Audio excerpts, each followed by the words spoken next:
23 knockouts, the heavyweight champion of the world, Joe Frazier.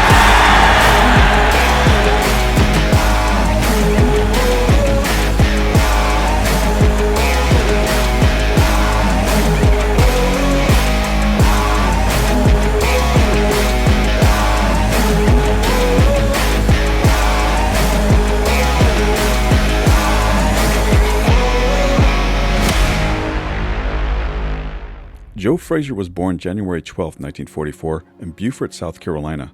He was the youngest son of 9 children raised in a 5-room wooden shack. One reporter described his town as a barren, hopeless country where a man can get lost trying to grow up. There was only one way a black man can truly escape Beaufort County, and that was to keep the faith and run for daylight. His deeply religious mother raised the family on love and hard work. His father nurtured him to think big, telling him stories that when little Joe grew to be a man, he would be the boss of everything. Joe's father taught him to drive the family sedan, and by the age of 11, he was picking cotton and harvesting grain. He also developed a love for the sport of boxing, as his father instilled in him the dream that he would be the second coming of Joe Louis. Frazier filled a burlap sack with moss and leaves, hung it inside a wagon shed, and used it as a punching bag. Dreams of boxing success got him through sweat-filled days of guiding mules through the farm, telling both himself and anyone who would listen, "I'm going to be the next Joe Louis." At 15 years old, he left home and traveled north. During his time in New York, he discovered that poverty's reach extended across different locations. At the age of 16, he married Florence Smith, who was to be his guiding force, 2 country kids who went for long Sunday drives and talked about their dreams together. A friend found him a job at a slaughterhouse in Philadelphia, where he was paid $1 per hour. When I decided, I packed up and went. There wasn't no kissing or hugging. I caught the first thing smoking north, and I left. The slaughterhouse wasn't nothing to write home to mama about, but it was a job. It was something I could do. It didn't make no difference. After purchasing clothes from discount stores in Philadelphia, Frazier found himself without any money, as the clothes needed to be adjusted and altered to fit his now 235-pound physique. My mother was too good a cook. It wasn't really bad, but I was fat. There was no way of hiding that. So I decided I was going to lose weight, and a good way to do it would be boxing. I went into the Police Athletic League, and that's how I learned. Once inside the Police Athletic League, he came under the guidance of Duke Dugent, a Philadelphia police officer who later introduced him to Yank Durham. Frazier developed a routine, running at 3 a.m. because he had to be at work at the slaughterhouse an hour later. The job wasn't much, just sweeping the floor. Then I moved up from sweeping the floor to butchering animals. The 16-year-old looked like he didn't have a future. He thought about becoming a preacher, but in the boxing gym, trainers Dugent and Durham saw he was something special. Frazier was embarrassed in his first sparring session, but he came back each day more determined than the next. Eventually, there was no heavyweight in the gym willing to endure the beating Frazier gave out. Frazier tore through the amateur ranks with dreams of making it into the 1964 Olympics in Tokyo. He lost a close decision to Buster Mathis, but when Mathis broke his hand in training, Frazier was picked to take his spot at the Olympics. After Frazier chopped down the 6'5" Australian Athol McQueen in the first round, he wrote to his wife, quote, "Don't worry about the guys over here. They fight like girls." But Frazier had broken his thumb in his next bout and kept it a secret going into his gold medal match against Germany's Hans Huber. We had one boxer left, and that was me, and everybody's eyes were beaming down on me. At that time in Philadelphia, the Phillies weren't doing too good, so I get letters from the wife and sisters, saying, hey, don't let us down like the Phillies. So this gave me confidence to keep going. Frazier decisioned Huber to become the only member of the U.S. boxing team to win a gold medal in Tokyo. When he returned home from the Olympics, he was penniless before Christmas. As a result of his hand injury, he had not been able to return to his job at the slaughterhouse, but the owner gifted him $100, which helped him buy gifts for his wife and 3 children. The pastor of Frazier's church, the Reverend William H. Gray, formed a corporation with some influential Philadelphia businessmen to back Frazier as he turned professional. The corporation was called Cloverlay, Clover for good luck, and Overlay for the betting term which meant good odds. Gray and businessman Bruce Baldwin gathered 40 stockholders, which included boxer Dan Bucciaroni and journalist Larry Merchant, who all tossed in $250 each. Frazier was paid $100 a week salary. Duke Dugent dropped out as an active handler and Yank Durham now became Frazier's trainer and manager. Frazier turned pro on August 16, 1965, stopping Woody Goss in the first round. In post-fight interviews, Frazier already began calling for Floyd Patterson, but trainer Yank Durham quelled his enthusiasm. "The boy's only a baby," Durham said. "He's entitled to a few more matches like this one. Maybe, after a half-dozen prelims, he'll be ready to go 10 rounds. In his second pro fight, Frazier was dropped by Mike Bruce in the first round, but knocked his opponent through the ropes in the third, forcing the referee to call a halt. He then turned heads when he stopped the tough Mel Turnbow in the first round.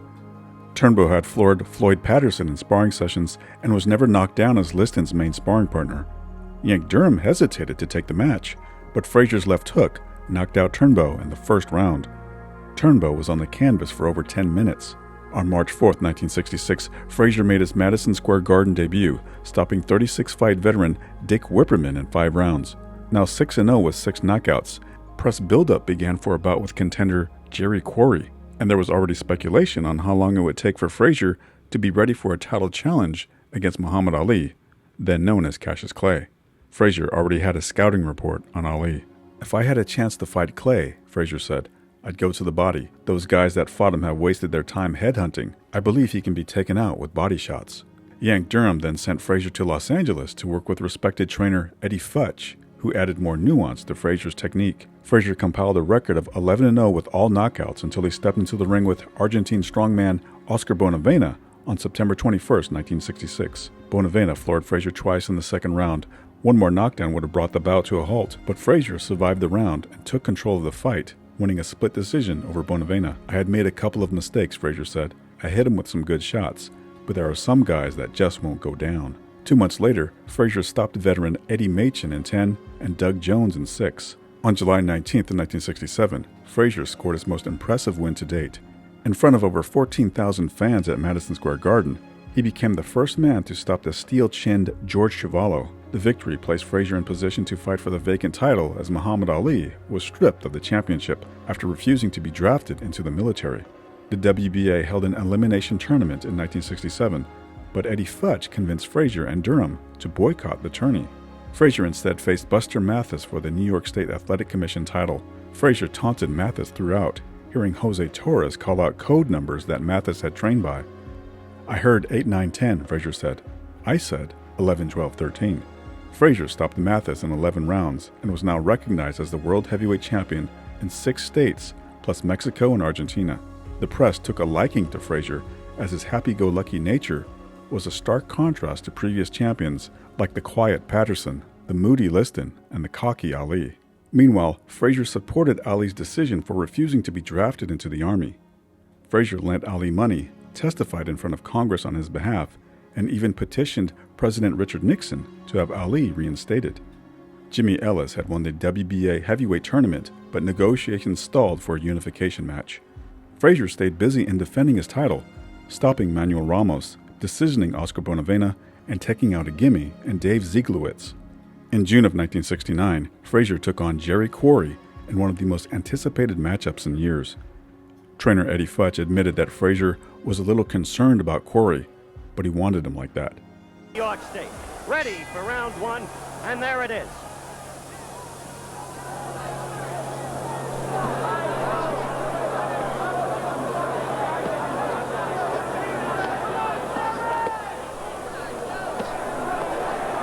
Quarry punching, go against the ropes, but not hit to go against him, just slipping back against him.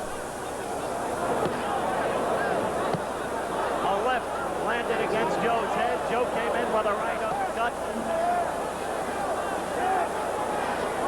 Quarry is landing off it. Frazier keeps his gloves low and is an open target for punches to the head. Quarry is landing frequently. Frazier just got in a quick left and a right. But watch Quarry with those quick hands. A right and a left. This crowd is very much pro-Quarry. A lot of punches thrown in this first round. A good left by Frazier and a good counter punch right by Quarry.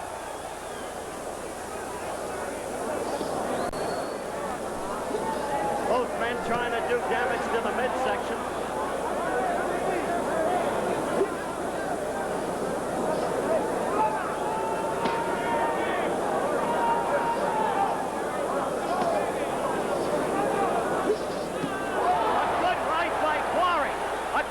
right by Quarry that hurt Frazier a little bit. 30 seconds left in the first round. The two men trading punches throughout the round. A good left by Quarry. Those who think that Quarry has just the right style for Frazier may be finding encouragement in this round.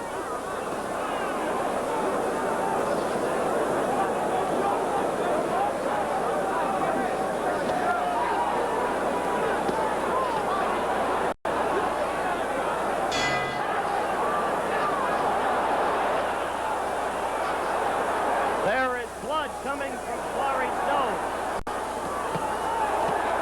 Now, Frazier is pummeling Quarry with lefts and rights. Quarry striking back and getting in a good left and right. This is a slugfest. Obviously. We're a minute 25 seconds into round 2. Incidentally, Angelo Dundee, manager of Jimmy Ellis, and Jimmy Ellis himself both gave the first round to Quarry, who is not quite carrying the fight in this round the way he did in the first round. A good right, though, by Quarry right there. Oh, a good right by Quarry, and another good right by Quarry. Frazier, when he delivers his... Round 3, Madison Square Garden. Frazier against Quarry, heavyweight championship fight. Frazier, black trunks, Quarry, red. Frazier, oh, a good right by Frazier. An attempt to follow up with a left that missed. Another good left, and Quarry was stung. He's hurt. Now he's trying to fight out of it against the ropes. Frazier, Quarry's left nostril again. I trust you can see it. Now Quarry comes in with a good left and right. Quarry is a tough kid, I'll tell you that.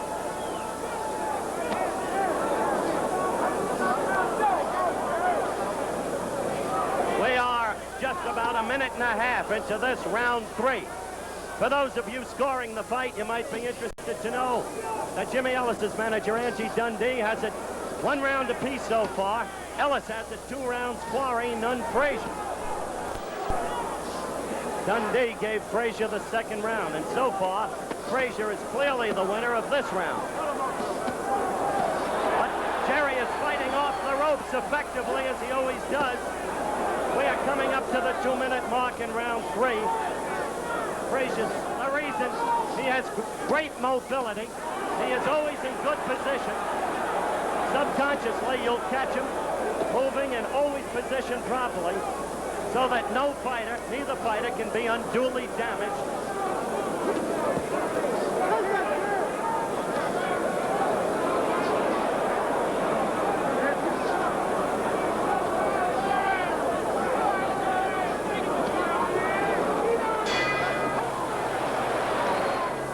The bell for round 4, Madison Square Garden, New York City. Heavyweight championship fight. Joe Frazier, black trunks. Jerry Quarry, red. Frazier coming on strongly in the 3rd round. Quarry looking very good in the 1st round. Not counterpunching then, carrying the fight, but now back in his old style as Frazier continually carries the fight. Swarming over him, having him against the ropes, getting him with a good left, a good right. Oh, a very good left by Joe Frazier. He is a tough kid, this Joe Frazier, I'll tell you. A left and a left again. Quarry knows he's in some fight. Blood again coming out of Quarry's right cheekbone. The left getting in there steadily. Occasionally, the right. You see Frazier's left speak for itself.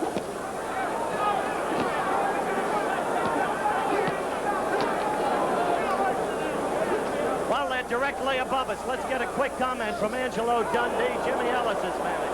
Angie? Frazier completely dominating it now. Jerry can't get him set up for shots. He's slipping real good, and he's dominating the fight right now. Angelo Dundee saying exactly what we've been saying, that Frazier is completely dominant right now. The left is working in there with almost meticulous precision. The blood drawn from Quarry's face every round since the 2nd. A minute and 30 seconds left to go in this, the 5th round. Frazier, black trunks, Quarry, red. There's a minute left in the 5th round, and a lot of people thought this fight wouldn't go more than 5 rounds. Crowd getting worked up because Jerry has landed with a couple of rights, but Frazier is all over him.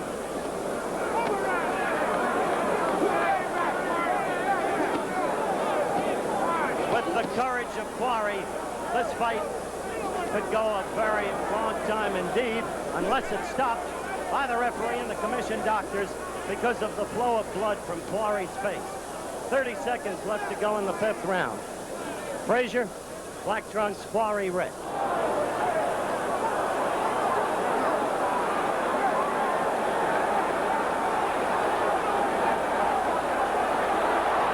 All right, they're going in the belt. Quarry in terrible trouble. Quarry in terrible trouble. In his corner as the bell rang out for the end of round 5. Now the bell for round 6. Joe Frazier, utterly unmarked, completely dominant now in the bout. Moving in strongly, aggressively, relentlessly, confident. Hitting with the left always above the lowered right of Jerry Quarry.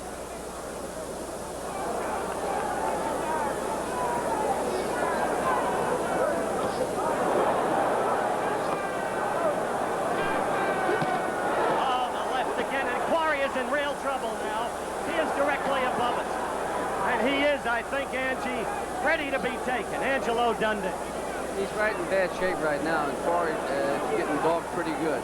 I just think that he's hurt his right hand, but he's not zinging it in like he did earlier. I think he definitely damaged his right hand. Angelo Dundee noting, too, that Quarry's right hand appears to have been hurt because he is not using it the way he did in the earlier going. The bell, round 7. Frazier, black trunks, Quarry, red trunks, Madison Square Garden, New York City, heavyweight championship fight. Throughout the first 6 rounds, with the exception of the first round, Joe Frazier has been pummeling Quarry. He did it all over again in the 6th round, may have coasted a little bit. Quarry's face cut severely, especially the right cheekbone. You can see the cut immediately opened again by one of those Frazier lefts. The left keeps getting in there because Quarry keeps his right low. It's a defect he has had fatally throughout his boxing career. Fatally in the sense that he was always open to the punch.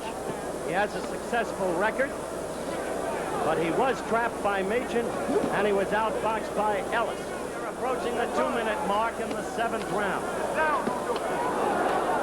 That's a tremendous cut under Quarry's right eye. A tremendous cut.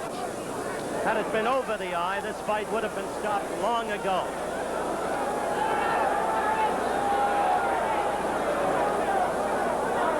There's no bounce left to Jerry, no spring. He doesn't seem to be able, as we pointed out, to throw that right with its usual zip. It may be that that right hand has been injured, but we can't know for sure till after the fight. 30 seconds to go in this, the 7th round. Frazier against Quarry. Black trunks, Frazier, red trunks, Quarry.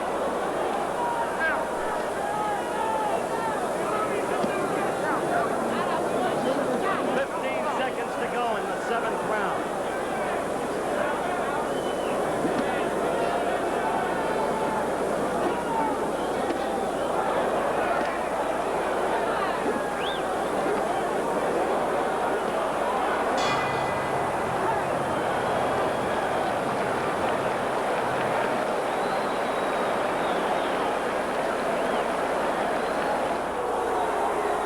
They stopped the fight. The commission doctor and referee Arthur McCanny went over to Quarry's corner, examined his right eye. Puffy, closed. The left eye, too, now substantially closed. The vision apparently gone. Quarry crying bitterly. Didn't want the fight to be stopped, but it goes under state rules as a 7-round knockout for Joe Frazier, still the heavyweight champion in 6 states. And the time has come to talk with Joe Frazier, the winner. Frazier jumping around the ring, as you can see. Introduced as still the heavyweight champion. Joe, come on over here. Joe, Quarry started fast. Won perhaps only the first round. Changed his style. What happened after that? Quarry thought maybe he would rush me with a right hand. Surprised I'll fall for it. But I've been working with guys, just like I say, good. And those guys been shooting right hands. Some of them been catching me. Some of Quarry right hand catch me. But I'm in better condition than him. And I know how to survive them punches. You seen the later rounds, I just stopped and started picking my shots after I had him slow down. If he had to go faster, I would go faster.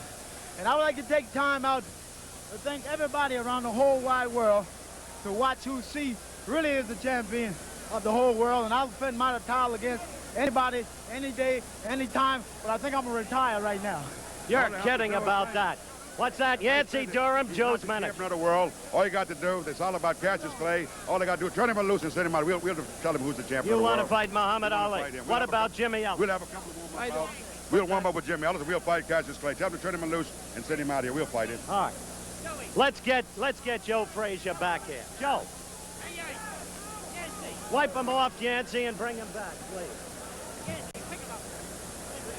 Again, you're looking at ring center. Joe, come here. Joe, in effect, you told me a moment ago that you started to pick your shots. You were coasting. Are you telling me this was an easy fight? No, I didn't tell you it was an easy fight. Quarry came out fast, and I took all the steam out of him in the first 3 rounds or 4 rounds, and I'd see that. So it wasn't no sense to me keep throwing a whole lot of vicious shot at him, and I know I was going to miss him because all he was doing is covering up for the right eye and otherwise the left eye, so therefore it wasn't no sense. Wait a minute. Here comes Jimmy Ellis. Come in here, Jimmy. Here's Jimmy Ellis. He ain't no champ. I don't even stand with him. You ain't good enough for him. Jimmy, turn around. Turn around and face. He just said you ain't no champ. He ain't even going to stand with you. What do you say? He's fighting all the guys I already beat. He haven't proved nothing. I beat Bonavina. I had him down 2 times. He's fighting Jerry Quarry. I run away with the fight. When do you want to fight Frazier? I'm ready to fight him tonight. I'm ready tonight. I'm in shape. I'm ready tonight. All right, let's bring him over here. Joe, he says he's ready to fight you tonight. He a chump.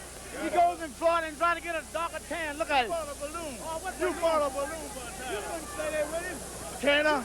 I'm going to beat you. The bout was named Ring Magazine's Fight of the Year in 1969. 8 months later, Frazier faced WBA heavyweight champion Jimmy Ellis in a long-awaited unification match. Frazier battered Ellis senseless, forcing his corner to surrender after 4 rounds. Joe Frazier tonight would have licked anybody in front of him, Ellis's trainer Angelo Dundee said. Tonight, he was great. Frazier once again called out for Muhammad Ali. He also teased retirement, stating that he was going to devote his energies toward his musical career until Ali came out to fight him. Frazier passed the time with a 2nd-round knockout of light heavyweight champion Bob Foster before the hype between himself and Muhammad Ali took center stage in the sporting world. The fight with Ali was finally signed, with each man getting their millions in cash up front. With the record-breaking purses involved, everyone wanted a piece of the pie. Outside of money that your fighter and Ali will get, none of that money will go into the black community or the poor community. What do I care how much money go here, how much money go there? I got $2.5 million for the 2 fighters, and nobody has ever come up here and do any work for me. Nobody has did any work for me. Nobody has ever given me anything. The white group has never given me nothing. The black group has never given me nothing. I work for everything I've gotten. I worked on the railroad. I worked at the stevedore. I worked with fighters. I've had number of fighters was fighting. And this is the only fight that I had to be successful. Now, in return, I'm not giving up nothing. Ali took every occasion to get under Frazier's skin and succeeded. He painted Frazier with the colors of the establishment, and even though Frazier was the official champion, it seemed as if the burden of proof was on him, not Ali. In March of 1971, the most anticipated fight in boxing history finally took place. And now we're ready. Hundreds of millions are seeing this bout around the world. A packed house at Madison Square Garden. Muhammad Ali in the red trunks, Joe Frazier in the green trunks. They appear very light. Frazier will try to pour in and catch his man. Muhammad Ali opening up fast. He may try to blitz him here in round 1, and he's trying it. Muhammad Ali may try a blitz. He got in that good left hook. Frazier is not the easy target he used to be. He's bobbing and weaving all the time, and he's dangerous. His best punch, the left hook. Muhammad Ali's best punch, the jab. and his good combinations. All right, break, boys, break. First clinch of the fight.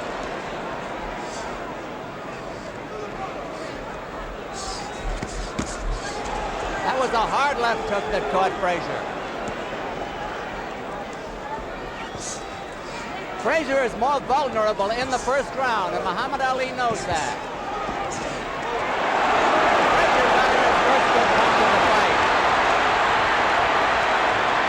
Muhammad Ali shakes his head and is warned for holding behind the neck.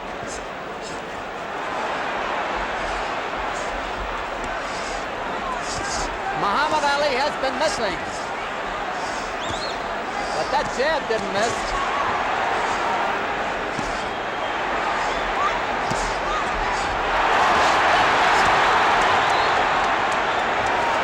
Muhammad Ali shakes his head as though to say it was nothing, but he was tagged. A whipping left hook to the body that must have hurt by Frazier. Now Muhammad Ali is finding the mark with those jabs. 1 minute to go in round one. Frazier is smiling as he takes those jabs.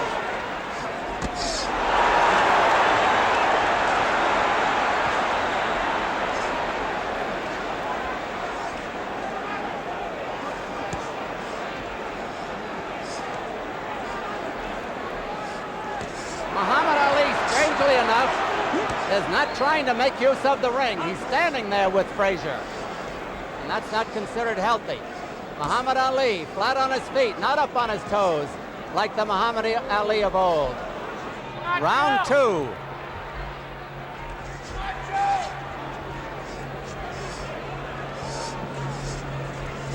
The Muhammad Ali that we remember of 3.5 years ago was a dancer. He's not dancing tonight. He may be trying to slug with Joe. Those are hard jabs and a good right cross. Frazier may have been hurt a little bit by that punch. A good exchange. A whipping right hand that did Muhammad Ali no good. And Muhammad Ali may have been shaken. It's a real Pier 6 touch.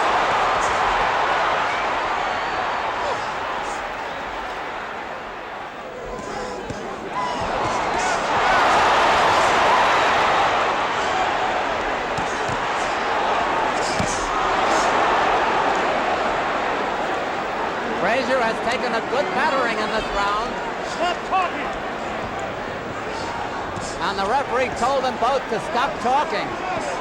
They have time for that.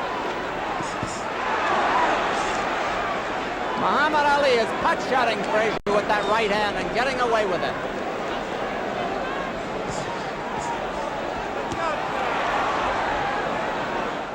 "15 seconds to go in the round. That was the best punch in the fight. That left hook.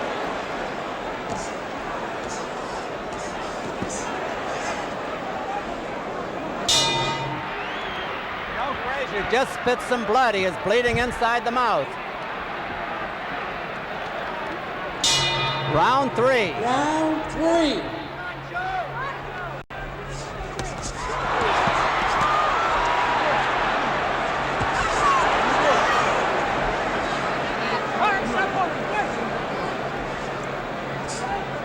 Two undefeated fighters. This fight so far ranks with the great ones.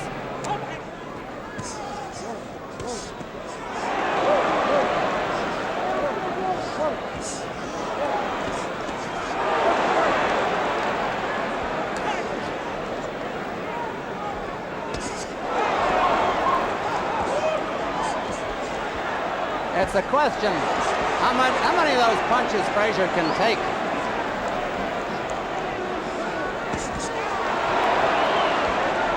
These are big rounds for the ex-champion. Frazier must be hoping that Ali will punch himself out. Oh, that one hurt. They're in Ali's corner, and Ali is hurt.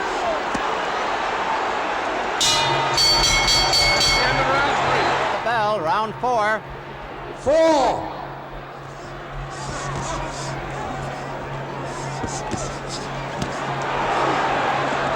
They're in Muhammad Ali's corner. Now they move out in the center. Muhammad Ali is scoring heavily, but he could get discouraged. He's hit this man with his Sunday punches. And Joe keeps coming in.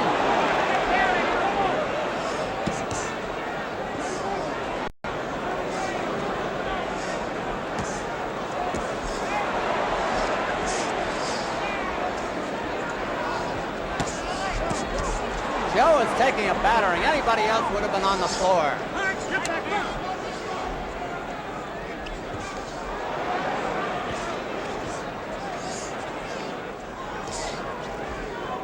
That's still a good jab. Powerful left hook by Frazier.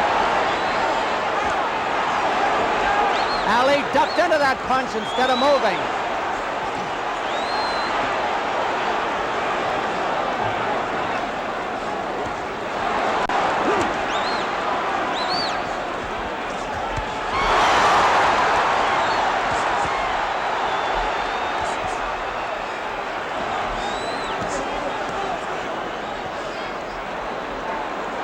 Round almost over. Archie, I thought Muhammad Ali started and missed in that round. He did. Round 5. Round 5. Muhammad Ali may have been told to move more. He's up on his toes for the first time tonight, but he was tagged. Muhammad Ali dancing around for the first time.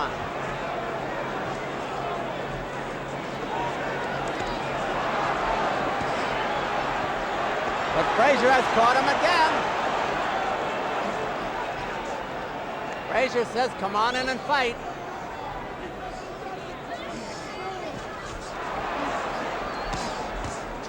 You know, Frazier also has a good jab. Bert Lancaster said that Joe Frazier was like a tank. That's just what he is. He just can't keep sticking that chin out, though. What a round. Here is round 6, and this is the round Muhammad Ali said he would win in. Round 6, the round.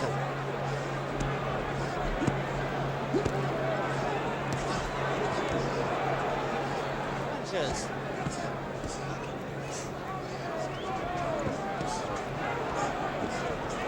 Oh, wicked left hook. And another.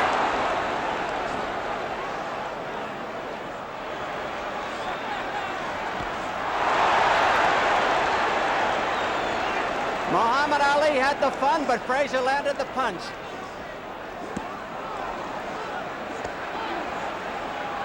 Now it's Frazier doing the pot shotting as Muhammad Ali tries to hold on.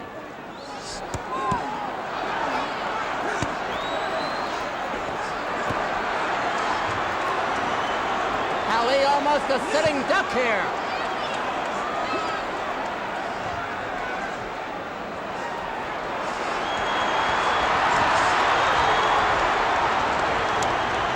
Frazier has to rest a moment.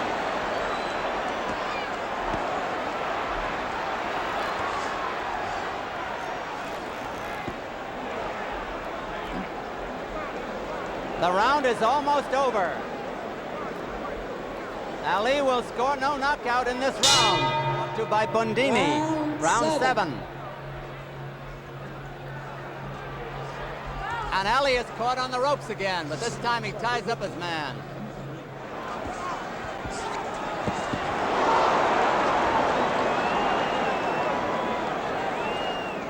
Now it's Ali dropping the hands.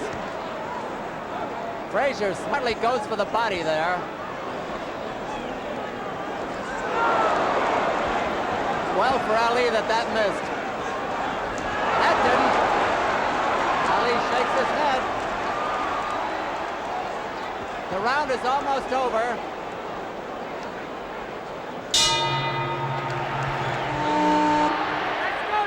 The crowd is chanting Ali, And Joe says, come on out and fight. The bell hasn't sounded. There it is, round 8. Round 8.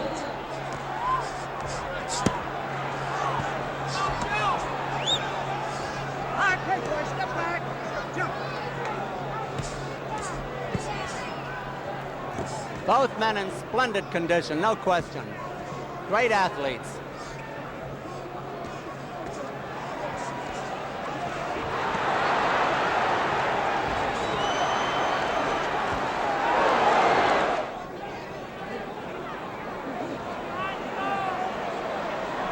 Joe looks like he's in a training session.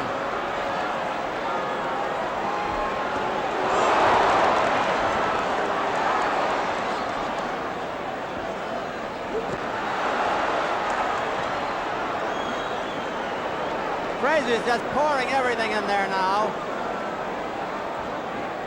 They're short punches, but punishing punches.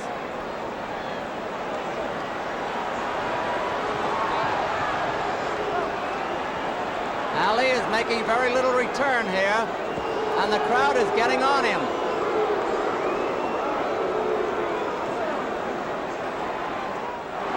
Waving Frazier on.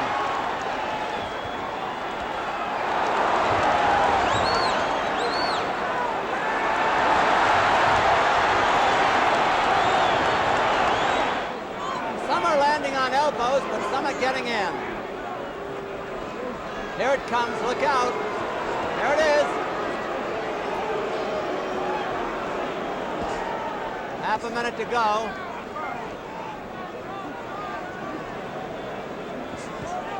Round 8 of a 15-rounder, no knockdowns. Those pity-pat punches aren't going to do much for anybody.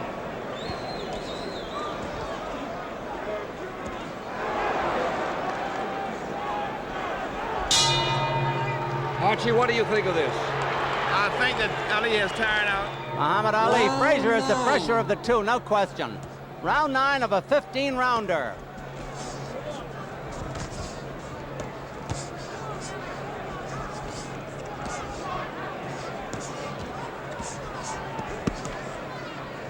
Ali covering up on the ropes. That was a wicked punch. So was that.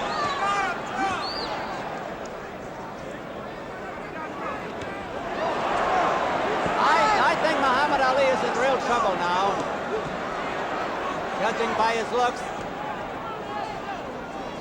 He's throwing out wild right hands.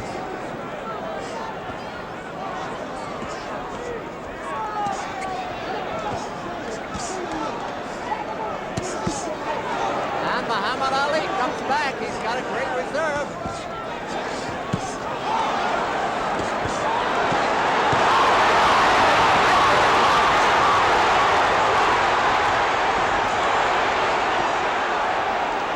Frazier was hurt there. The round is almost over. Muhammad Ali saved the round. Hurt, Joe. What do you hurt? That's the best round. Only Henry Armstrong could keep this fight at pace.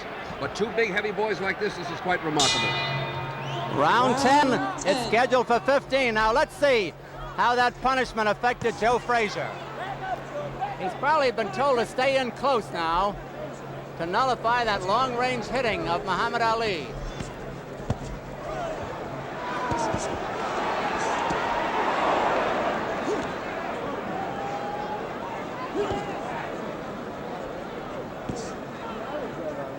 Half a minute to go in the round.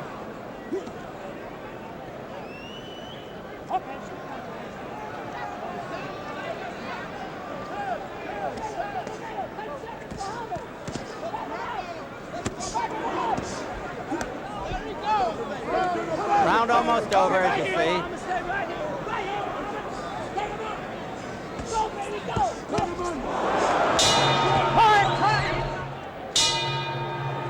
Round 11. No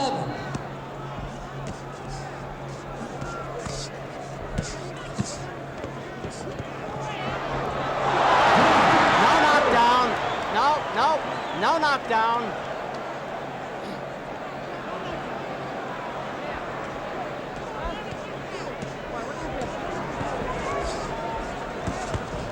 get that shot in there. Muhammad talks to him again.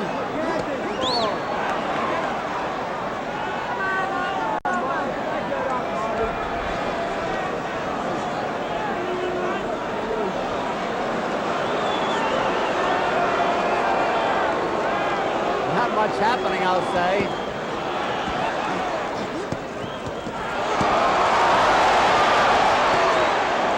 And Frazier has gotten wild. He's lost the good timing he had earlier. Lost the rhythm. That one hurt, so did that. And Muhammad Ali staggers. Muhammad Ali was rocked. He's holding on desperately.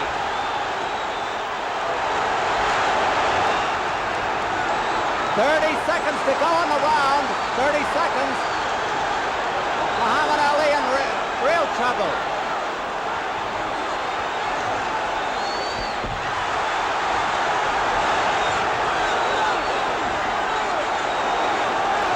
Muhammad Ali rocks into the ropes.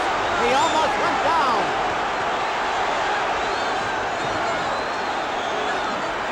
Ten seconds.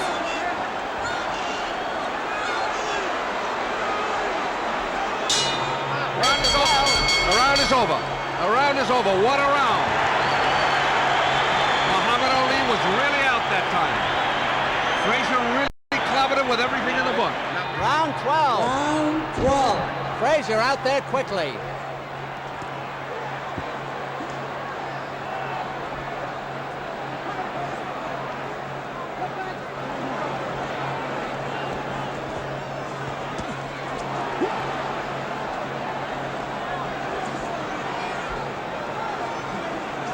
Well, who thought it would go this far?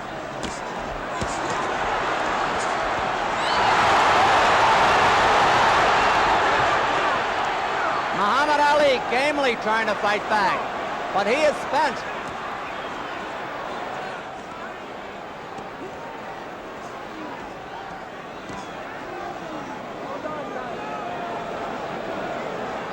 They're both tired. Why not after that pace?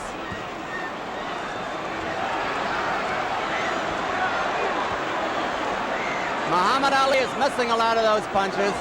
Frazier laughs at him again.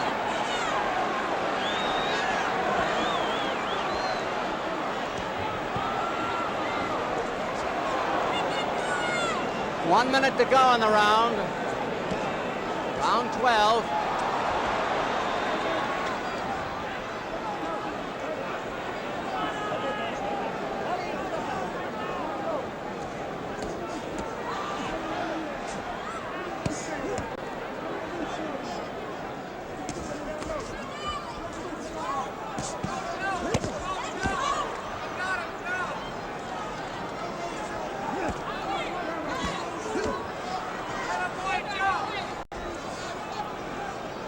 Round almost over.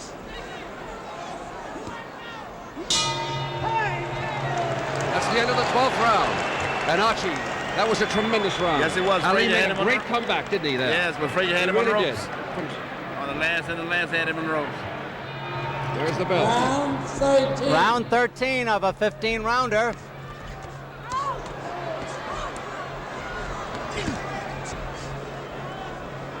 All right, step back. Step on me, boy. Ali is putting all his power in those punches, and they've got to be hurting Joe. The biggest crown in the world at stake, the heavyweight championship.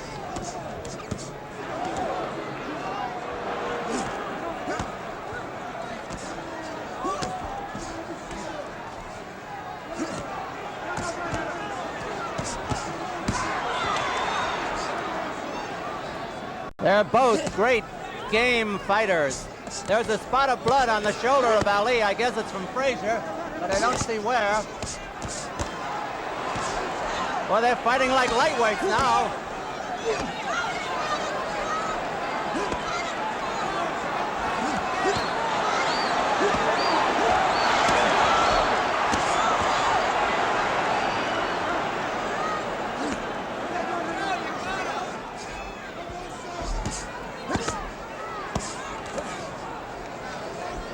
just over this round.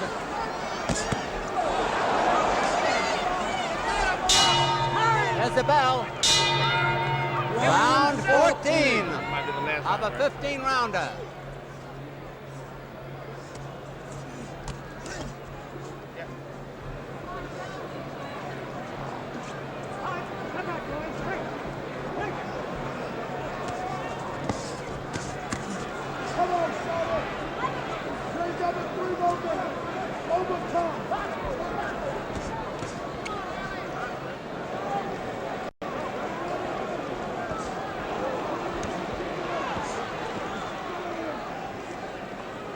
Remember, in the scoring, Muhammad Ali has made most of the clinches, for what that is worth. But he's dealing out plenty of punishment to Frazier as well.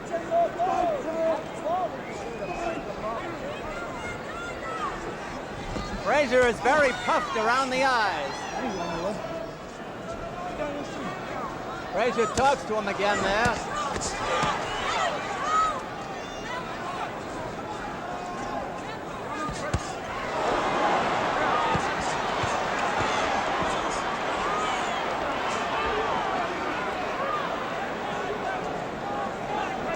This round nearly over, round 14.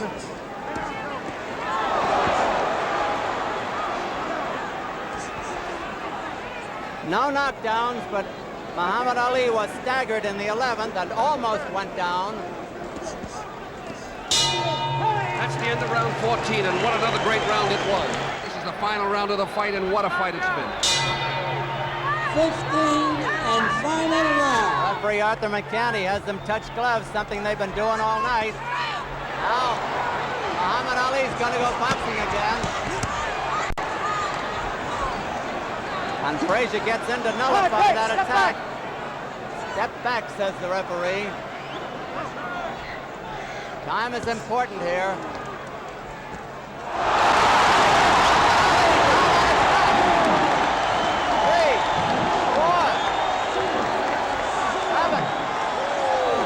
The mandatory 8 count, the only knockdown of the fight. Muhammad Ali was flat on his back, but he's a well-conditioned athlete. However, he is real tired.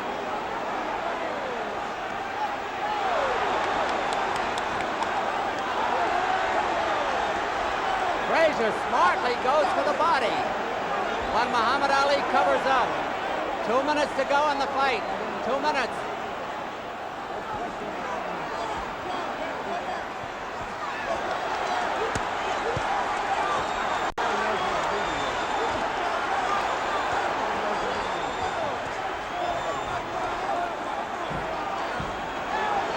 The crowd, needless to say, is in a bedlam.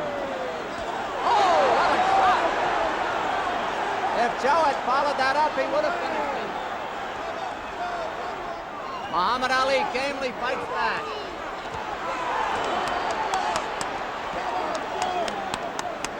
And Ali again makes the clinch. Remember, the scoring is on a rounds basis. Frazier is tired, and his eyes are closing. Half a minute to go. Frazier has won the big rounds, the 11th and the 15th, at least up to now.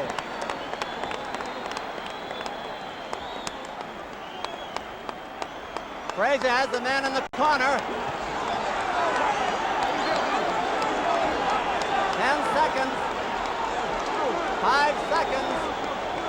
We'll have an interview with the winner and maybe with the loser. Here it is. Round is over. Ladies and gentlemen, Here comes the decision. Johnny Addy. Referee Arthur McCanty scores it 8-6, 1 even for Frazier. 1 vote for Joe Frazier. Adi Idala, 9-6 for Frazier. Frazier is the winner. Frazier is the winner. All wrapped, 11 rounds for Frazier, 4 Ali, 1 even, 11 and 4. And the winner By unanimous decision, Joe Frazier, who retains his heavyweight title. Champion of the world, Joe Frazier. Frazier was hospitalized for high blood pressure after the bout and secretly continued to receive medical care for weeks. He had trouble urinating, walking, eating, drinking, and standing. He spent his days lying on a bed of ice, his eyes so swollen that he couldn't see to read about his victory. After recuperating, he went on a 12-country tour with his music group, Joe Frazier and the Knockouts, but realized that the entertainment world wasn't exactly demanding to hear him sing. Now with a cool $1.5 million in his pocket, he bought his mother a 365-acre plantation. Frazier then made a speech in front of the South Carolina legislature, bringing its members to tears as he became the first black man since the Reconstruction days to address that body. Returning to the ring after a 9-month hiatus, Frazier stopped Terry Daniels, and 4 months later, he butchered Ron Stander over 4 rounds before taking off another 8 months. The acrimony between himself and Ali didn't dissipate, and according to Howard Cosell, Frazier continued to hate Ali, a claim that Frazier disputed. Joe Frazier needs to fight me. I draw all the people. I get the biggest guarantees. My fights on satellites, his fights on home television. I'll fought 8 fights with my next fight, September the 20th with Floyd Patterson in Madison Square Garden. I'm fighting him September 20th. That'll be my 8th fight. He's only had 2 fights. I'm in demand. I fill the seats. So he needs me for livelihood. Also to be recognized here in America and throughout the world, Asia and Africa, he's got to whoop me. So I would like to fight him to get the record straight and get my name as champion on the paper. But I'm champion with the people, which means the pocketbook, which is where it really counts. So we want to fight each other. It ain't where he just wants to fight me, I just want to fight him.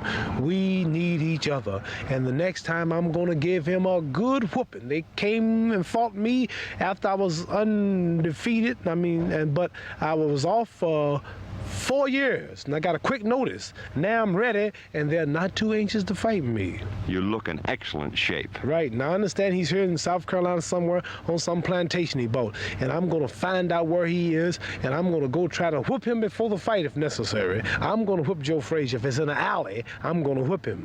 What about Ali? I'm just waiting. What about him? Will there be a future rematch? Well, right now, I'm just waiting on him. Matter of fact, I'm waiting on all the guys in the top 10. The title is just here, you know what I mean? And I have it. So anybody would like to try to take it from me, then these guys going to have to challenge me. And these guys ain't doing nothing but making noise. But Frazier stubbornly refused a $3 million payday to face Ali in a rematch in Inglewood, California. Instead, he chose to face George Foreman for $850,000. In Jamaica.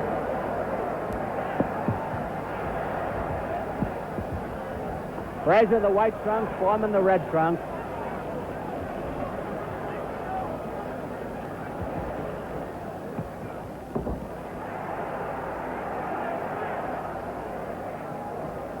Frazier boring in. Frazier rarely wins the first round. I'd be surprised if he won it now.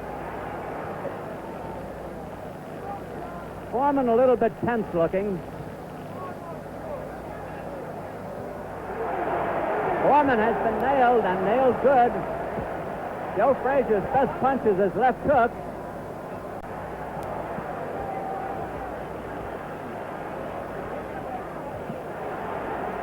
Foreman apparently not trying to keep Frazier off with that jab.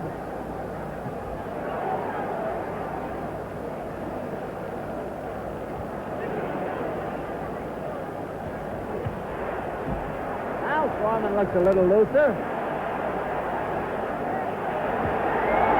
That was a torrid left hook that caught Frazier.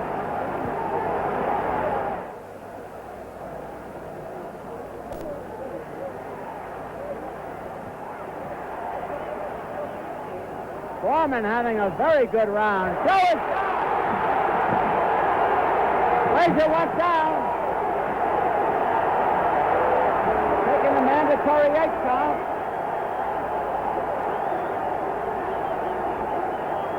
A minute to go in the round.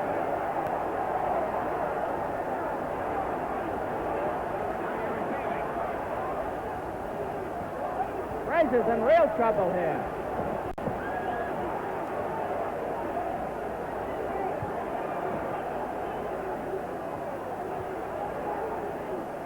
Frazier seems to be hurt. He's being rocked.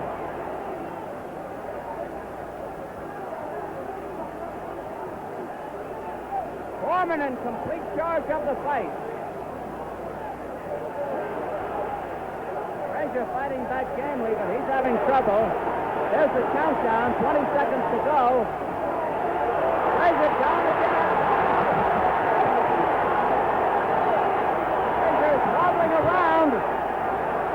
He's taking the mandatory 8 count. The round is almost over. Foreman after him again. Frazier has never taken this kind of punishment. And it goes down at the bell. Arthur McCanty rules that he is taking the mandatory 8 count at the bell, but he's up. Frazier was down 3 times. Yancey Durham is holding him there.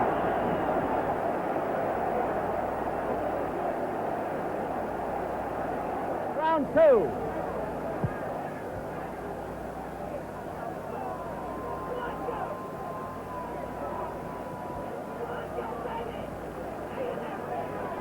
Foreman in complete charge up to now. Frazier and Polis. Foreman is being warned. Frazier is being battered in Foreman's corner. Joe's about to go down. He does. He goes down again. Joe is desperately trying to get to his feet. He's on his feet. He's taking the mandatory 8 count. 45 seconds to go in the round. Joe's been down 4 times. There goes Joe down again. Joe bounces up. 5 times he's been down. Foreman at him again. It's hard to see how Frazier can last.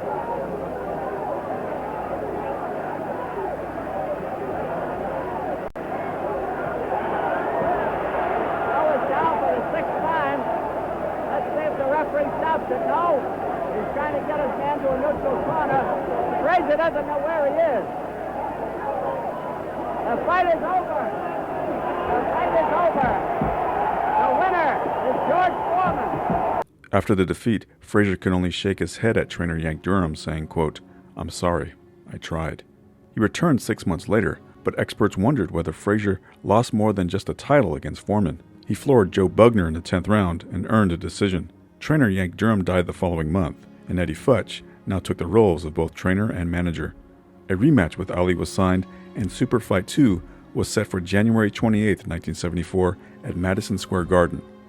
Prior to the fight, the two met at ABC Studios for a taping with Howard Cosell. Please, Joe, don't talk about no hospital. You know you're wrong bringing up a hospital. I ain't gonna say nothing about no hospital.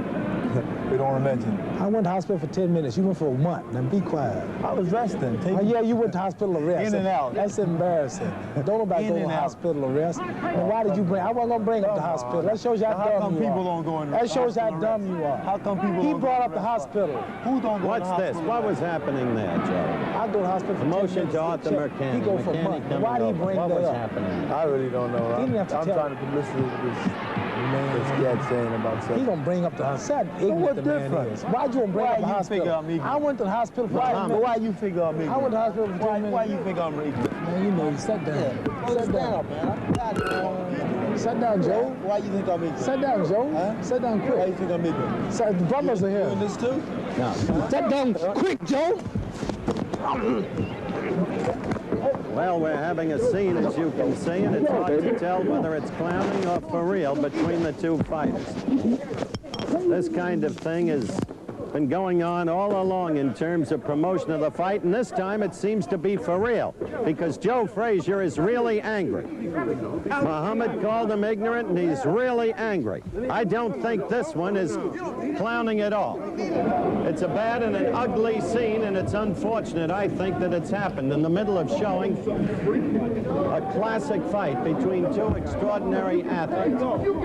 I think that Ali is probably clowning, but there is no question in my mind that Joe Frazier is not clowning. They threw off their respective earpieces, microphones. Joe Frazier's watch came off. There was a wrestling bout on the floor, and we're really very sorry this happened. The deplorable conduct of Muhammad Ali and Joe Frazier, which took place at the ABC studios on the occasion of the taping of the Howard Cosell show on January 23rd, demean the sport of boxing to such a degree that the New York State Athletic Commission is impelled to take punitive action. The two aforementioned contestants, after an exchange of recriminations, became involved in a brawl on the floor of the studio to the amazement of all who witnessed the debacle.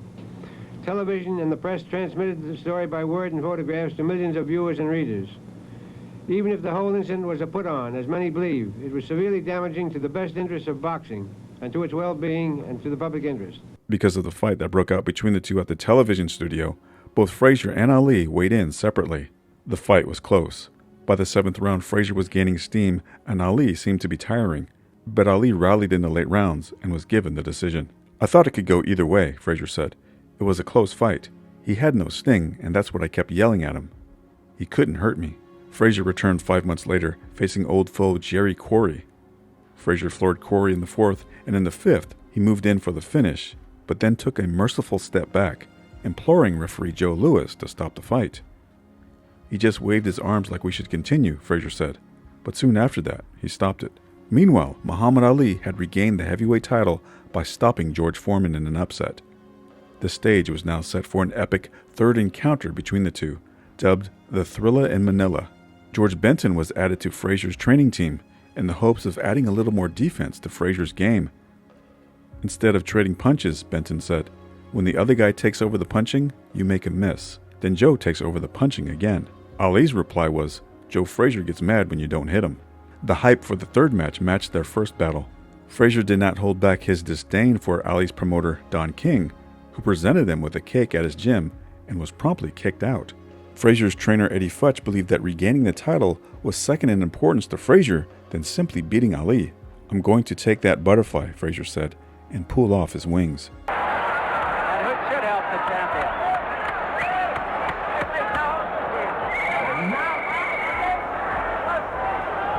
It's 15 rounds, and here is round 1.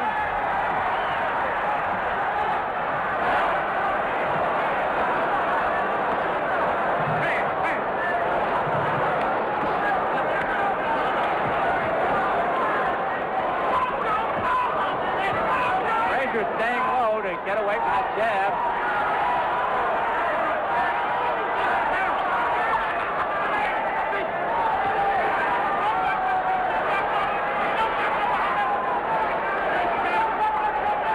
Frazier smiling.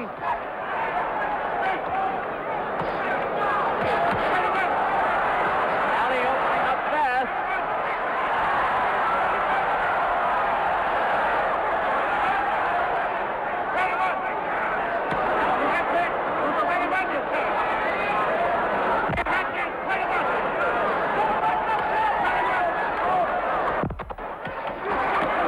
To work the body.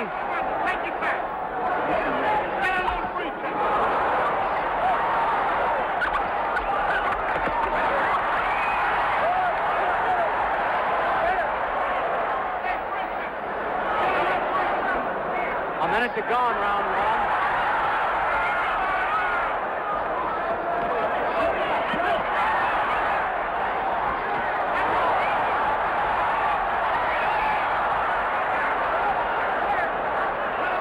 Holding behind the neck there.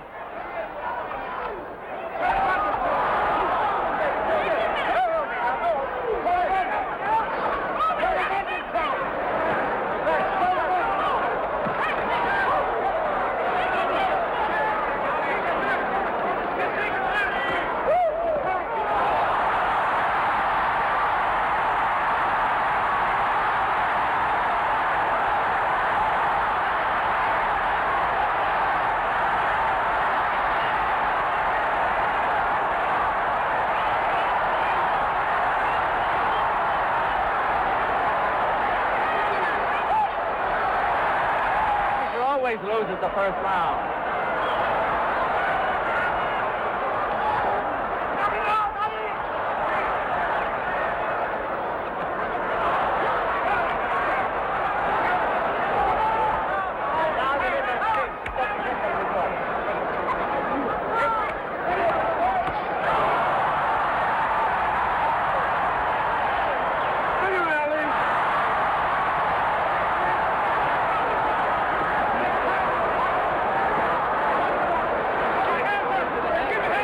body.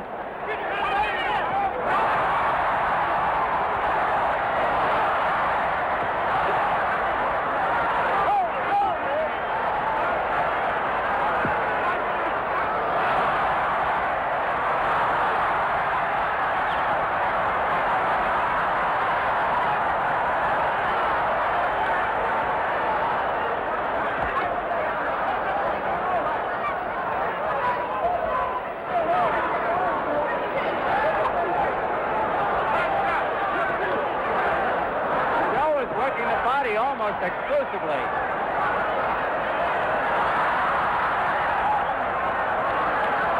Ali holding around the neck again.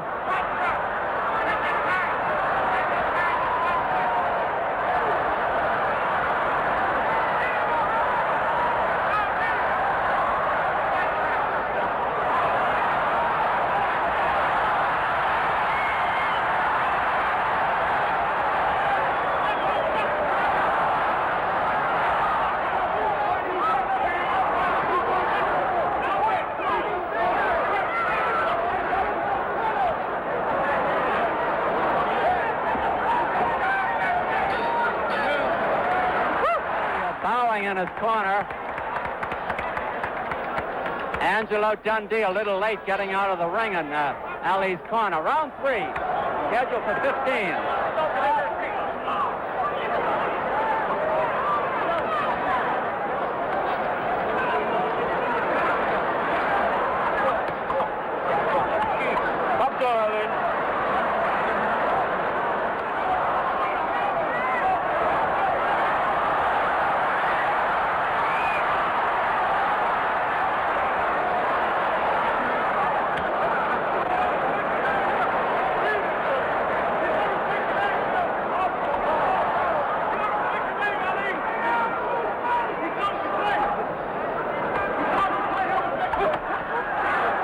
Good punches by Frazier now as he's got Ali on the rope.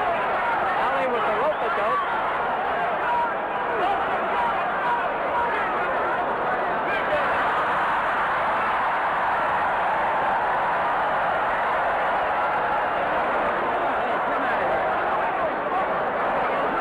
Frazier looking for an opening here.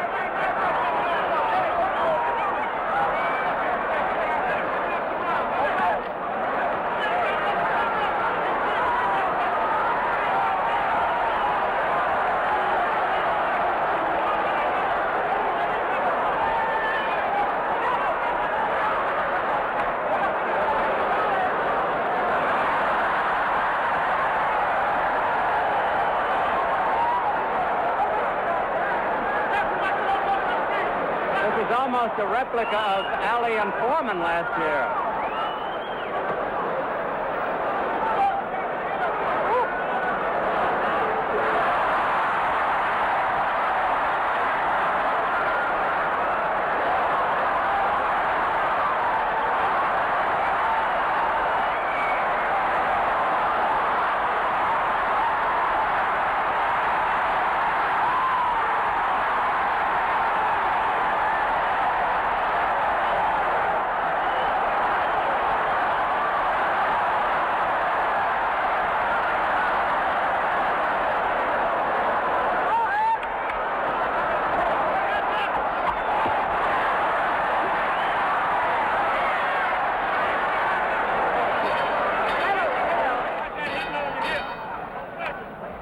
Here's round 4. Frazier the blue denim trunks, Ali the white.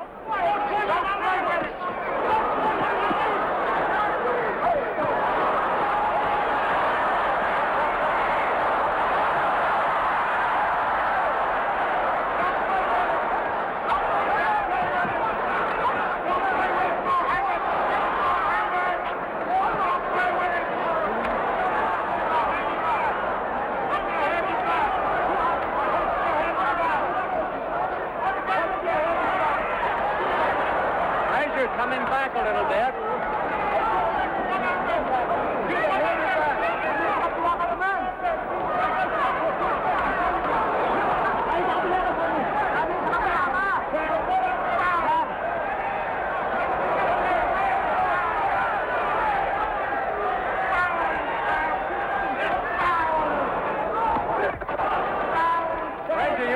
right hand a little more now.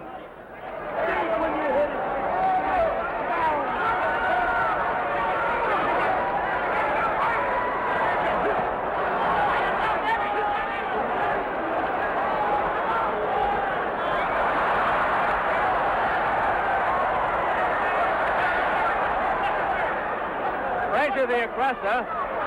Ali posing again.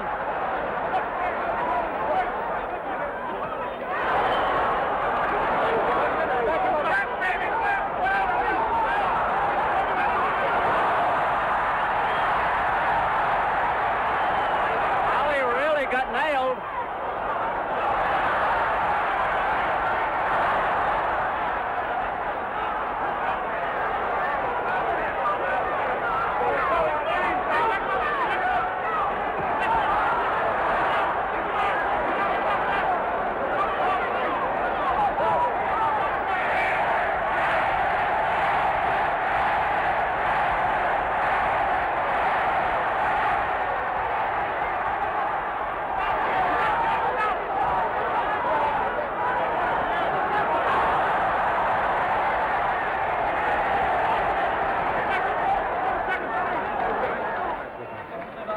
We're coming up to round 6. 1/3 of the fight is over, should it go the distance. It's 15 rounds. Frazier, the blue trump. Ali in white. I don't know what they score for aggressiveness in the Philippines, but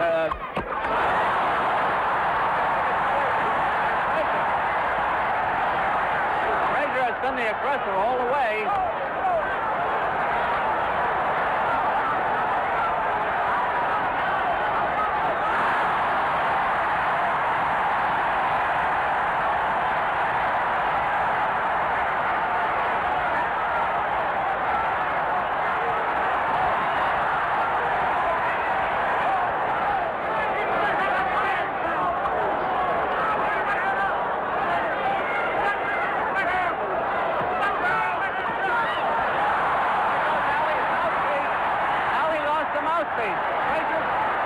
Sorry. It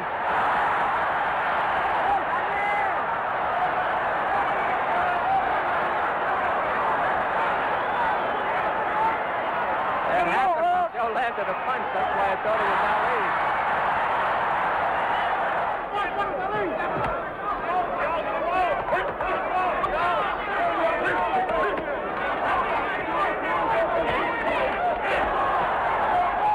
A little bit low.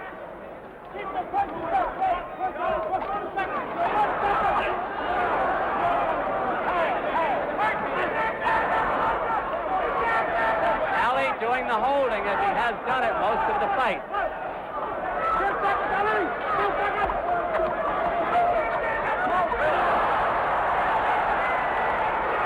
Joe hoping to get in that big one.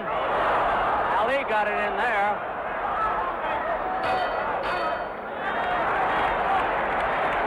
Well, that's interesting. How about you, Flip? Well, as I said earlier, Joe is really starting to smoke. It looked a little shaky from the go, but Joe is starting to smoke, and I think we're going on at a pretty good pace now, and either man may win it right now. Here's round 8. Ali's trunks are dropping little by little. The supporter is obvious now.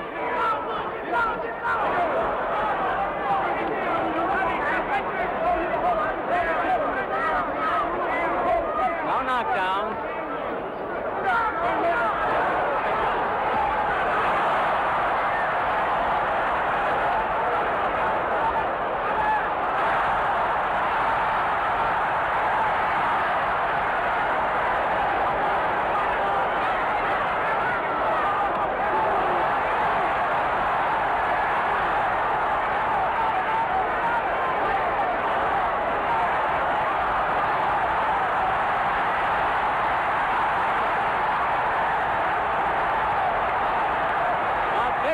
By Ali.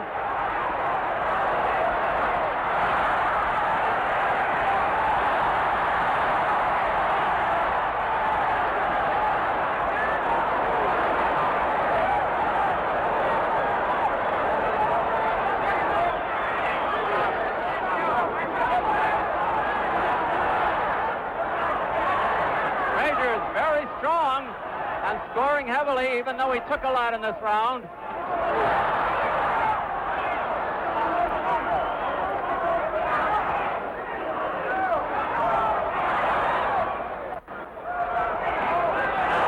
Frazier may have evened up the round.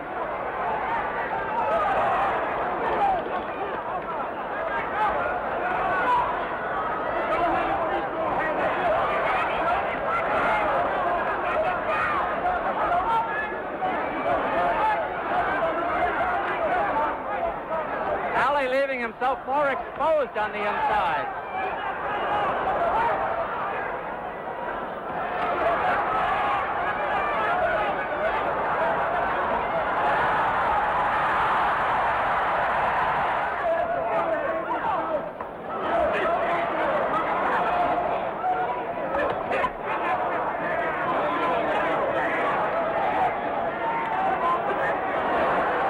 Round almost over.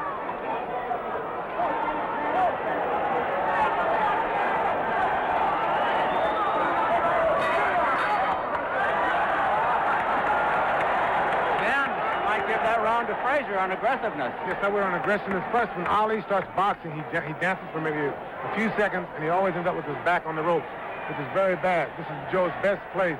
If Ali stays on the ropes, he's going to get picked to death by Joe's punching power. Now, so Ali has to keep him in the center of the ring, or he has to throw quick flurries on the ropes and get off the ropes quick. If he stays on the ropes, he's definitely going to fall behind. You mean Ali? Yes, Ali, right. Ali. Joe's best position is on the ropes. He can't match Ali for speed in the middle of the ring, and he can't do anything in the middle of the ring. He's too short. So his best place is on the ropes, and he's walking Ali just walking him straight to the ropes every time. I would think that his body shots have got to take some toll on Ali, but Ali's a remarkable athlete. Up to now, they don't seem to have bothered him. If you notice, they have to bother him. He hasn't been dancing. He starts to dance, and he comes down off his toes, which means the body shots are bothering him.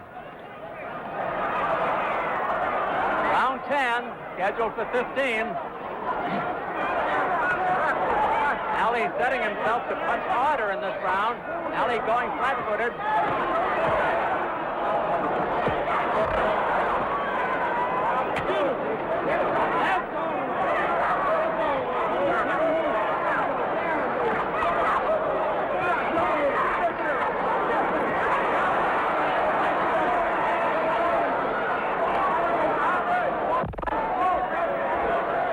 Has had an awful lot of trouble coping with Ali's fast hands. Muhammad Ali's got those fast hands.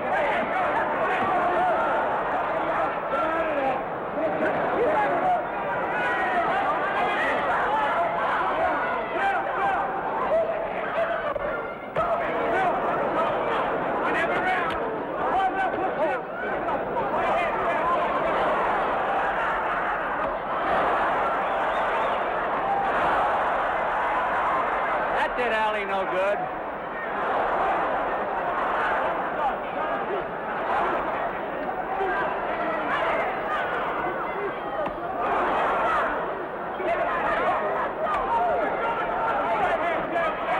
Seconds to go in the round.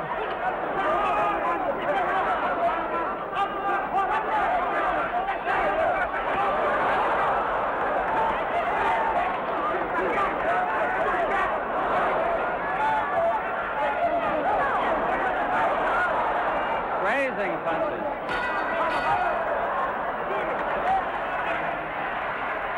Round 11, 5 to go. Ali alternately dancing, fighting flat-footed, and going to the rope.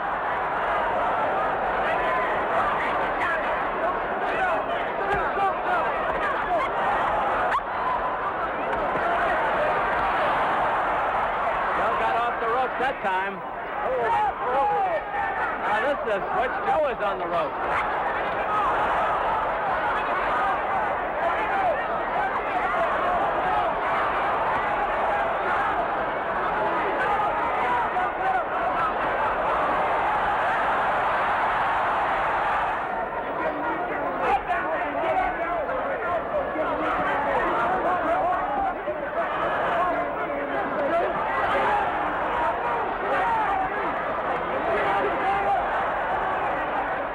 They're over in Frazier's corner. Referee trying to get them out of there.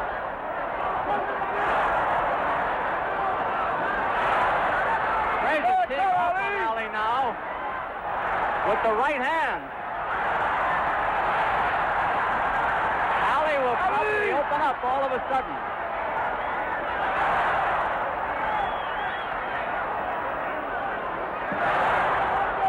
A minute to go in the round.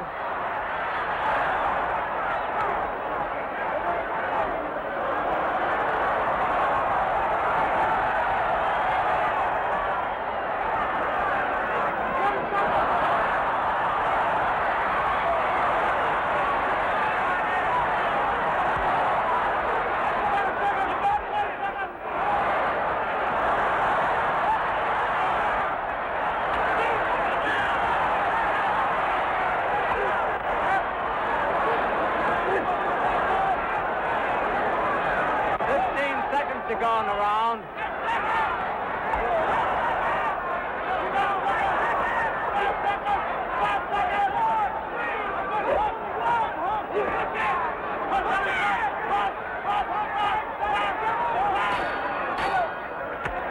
A few rounds that are left. Round 12.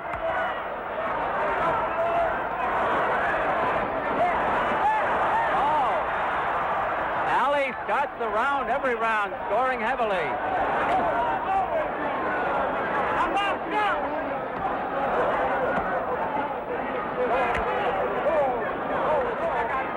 Frazier seems to be coasting a little bit here, and Ali is scoring on him.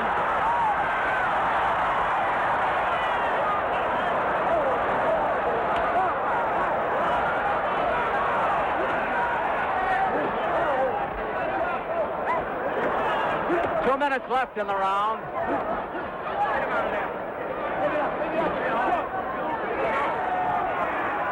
A minute to go in the round. Frazier seems to be bleeding from the mouth. First sign of blood in the fight.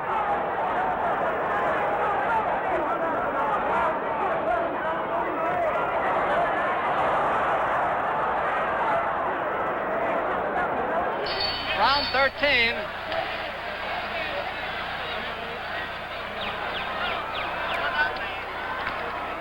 Ali trying to set the pace again.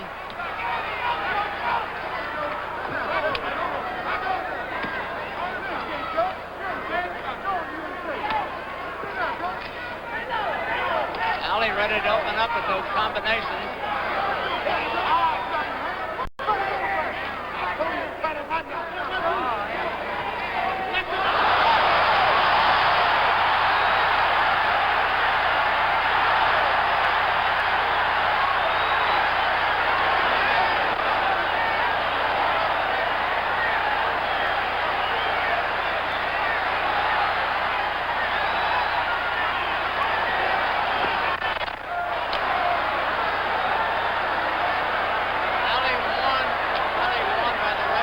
Grabbing around the neck.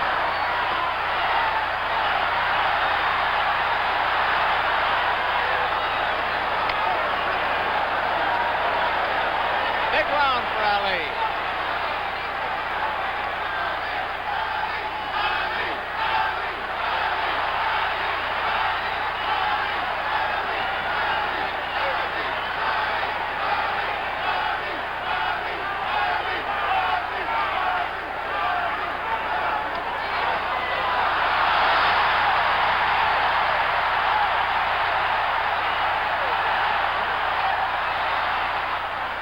Ali slips.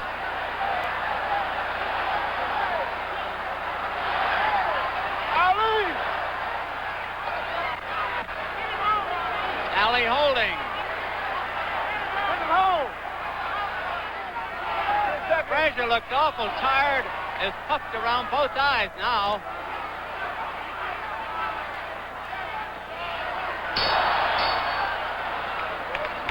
Ken Norton. Don, for the first time, Frazier sustained a small cut under his right eye. And he's very puffy under those eyes. Very puffy. Lost his mouthpiece again. I didn't see it come out. As long as the cut is under the eye, it shouldn't be too bad for him because the blood cannot run into the eye. Getting a little smelling salt there, Ken. We're waiting for round 14.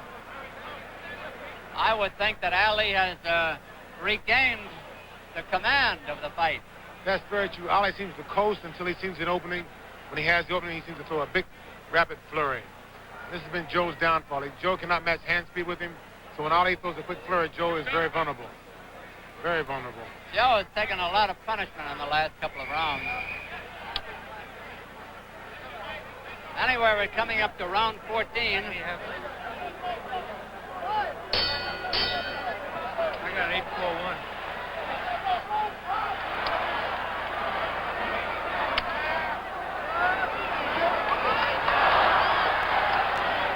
Ali has gone out for a knockout, I think, in this round. Whether he gets it or not is something else.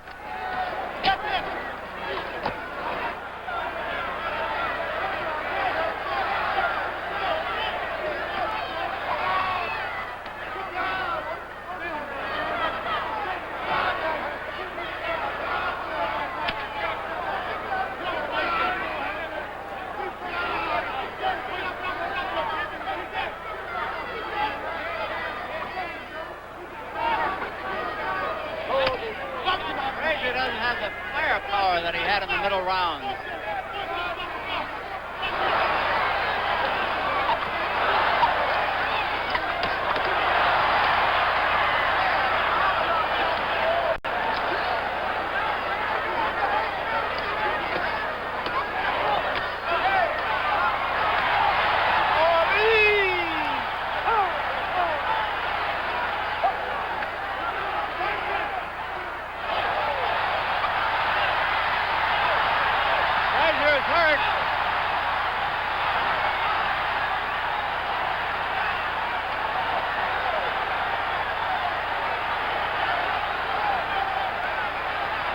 Badly hurt.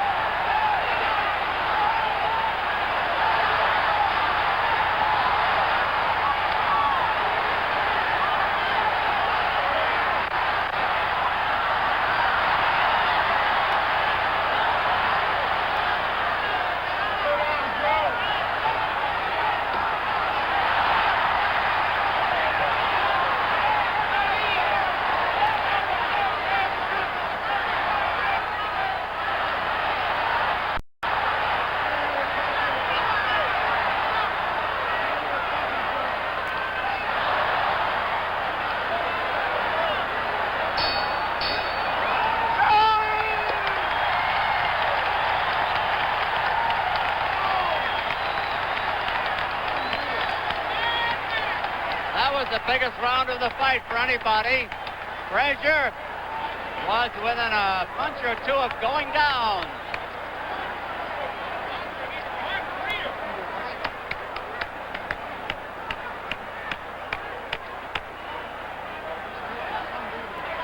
The doctor comes up and looks at Frazier. I think it's going to be over. It's all over.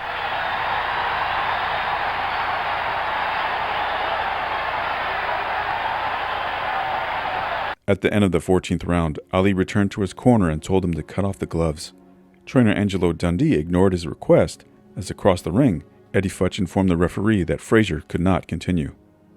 "I didn't want him to get hurt," Futch said. Trainer Eddie Futch defended his decision to stop the fight, believing that Frazier had no way to win. While the Philippine judges had Ali ahead, the Associated Press had the fighters tied in points, 66-66.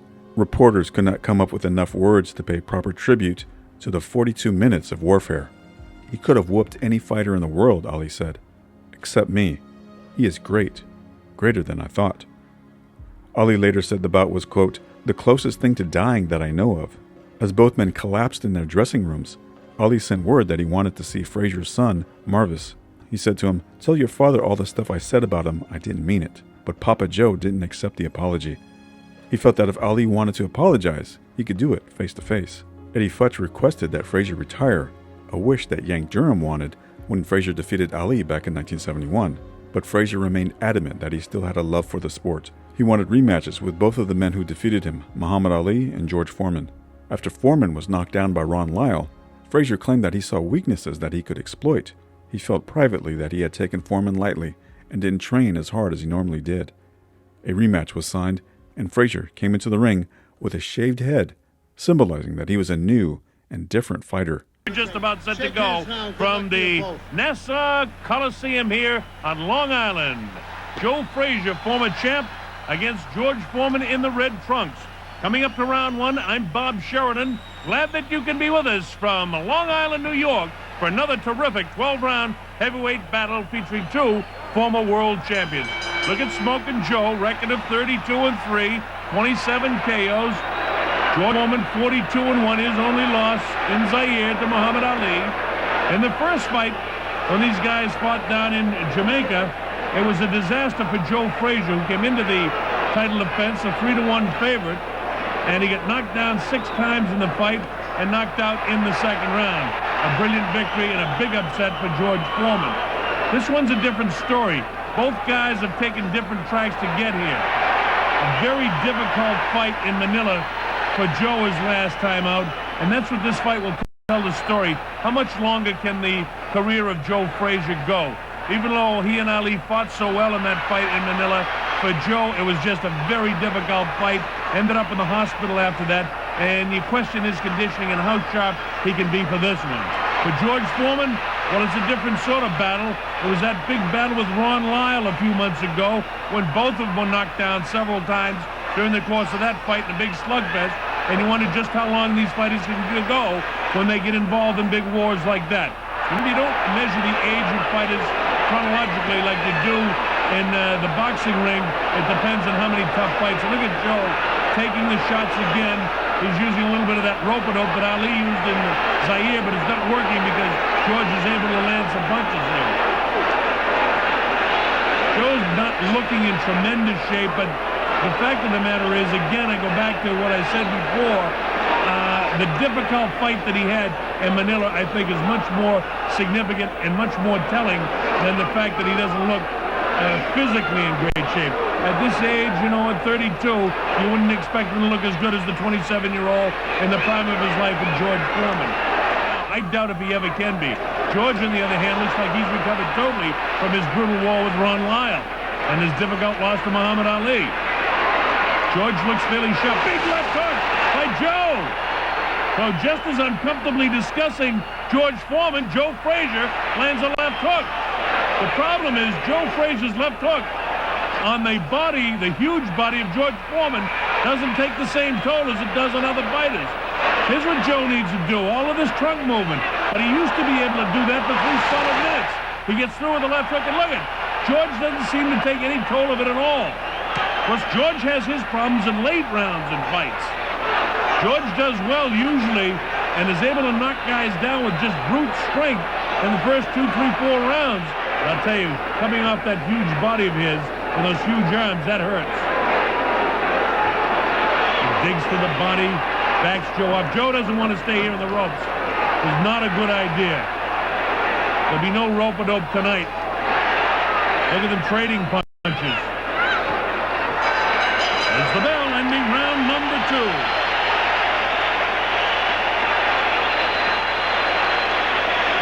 Joe Frazier. Here we go. Round number 3. Nassau Coliseum. Foreman in the red trunks. Joe Frazier in the white trunks. One of the 2 guys that Muhammad Ali has had trouble with in Joe Frazier. And he was able to beat Foreman, and Foreman was able to destroy Frazier. How do you figure it? It just doesn't go that way in the heavyweight division. On any given night, the top 4 or 5 guys, including these 2, Ali and Kenny Norton, up-and-coming Larry Holmes, these guys are great fighters. He's thrown his right hand from his hip.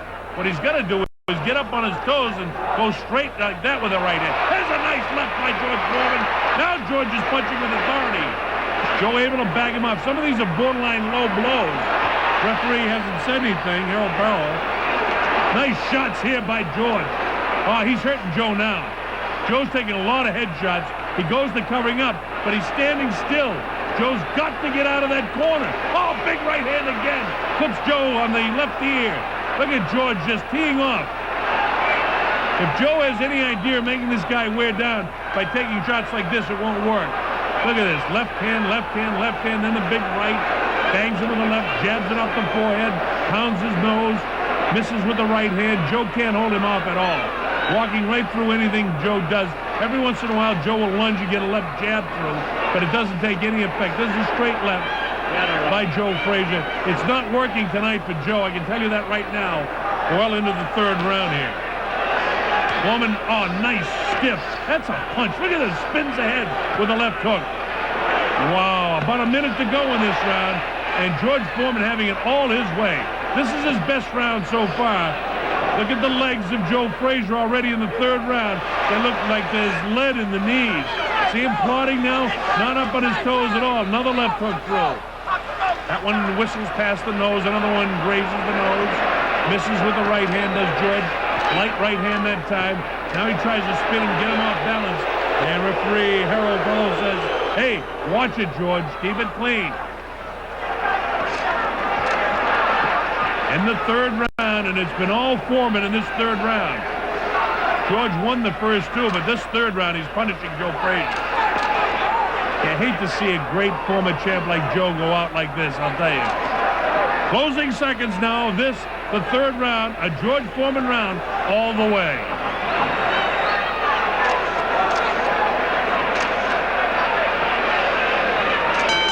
There's the bell, ending round 3. This fight goes because George is really beginning to take command, in my opinion. Backs him off with the right hand again. Every time Joe Frazier gets cut back in the ropes like this, George just tees off on him. He's not going to have any part of that rope-a-dope stuff that happened in Zaire. When he gets a guy up against the ropes, he's going to make his punches count. And you can notice that instead of just flailing away, watch how accurate he is here with Joe up against the ropes. Joe trying to come off and land a left hand. You see, he's taking his time. He's not allowing himself to punch himself out. Nice shot there. That time he kind of held on to the right ear of Joe with the left hand and pounded him with the right hand. We go with round number 5, Nassau County Coliseum in Long Island, New York. George Foreman, Joe Frazier. I'm Bob Sheridan. Glad that you can be with us for this one. This is a terrific fight so far if you enjoy watching two former real big heavyweight champions.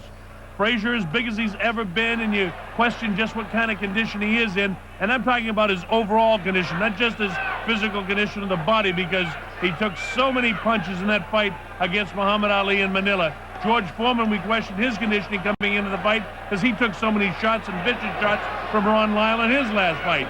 So far, it's all George Foreman, and it apparently is continuing that way here in the 5th round. Look at these body shots.